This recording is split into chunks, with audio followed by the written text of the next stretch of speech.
এই বিটিআরসি সিদ্ধান্ত নিয়েছে প্রবাসীরা যদি এখন বাংলাদেশে আসে, যাদের বিএমইটি কার্ড আছে তারা নিজের জন্য একটা আর পরিবারের জন্য দুইটা মোবাইল নিয়ে আসতে হবে, পারবে ট্যাক্স ছাড়া।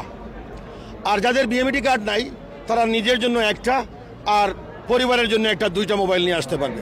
আমাদের দাবি হচ্ছে যে 2015 সালের আগে যারা গেছে, যারা নতুন যাচ্ছে তাদের বিএমইটি কার্ড হয়। যারা বিগত দিনে 15-20 বছর থেকে বিদেশে আছে তারা বিএমইটি কার্ড পাবে কোথায়? বিএমইটি কার্ড নাই বলে 2,20,00,000 প্রবাসীর মধ্য থেকে মাত্র 2 লাখ ভোটার হয়েছে। তাহলে বিএমই কার্ড পাবে কিভাবে? এই আইন বাতিল করতে হবে।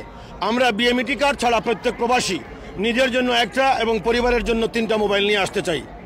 আমাদের 2 নম্বর দাবি, এই বিটিআরসি, এই কাবুলিওয়ালা, এই শয়তান প্রবাসীদের দুশ্মন, এই বাণিজ্য মন্ত্রী, এই এনআরবির চেয়ারম্যান, এই সরকার, এই আমাদের প্রবাসী কল্যাণ উপদেষ্টা আসিফ নজরুল, এরা সবাই মিলে সিন্ডিকেট করেছে। প্রবাসীরা বাংলাদেশে আসার পরে 60 দিনের মধ্যে মোবাইল রেজিস্ট্রেশন করতে হবে। আরে ভাই, 2-3 বছর আগে মোবাইল কিনছি, মানি রিসিট পাবো কই? প্রবাসীরা এই মানি রিসিট ছাড়া করতে পারবো না। তাই এই কালো আইন বাতিল করতে হবে।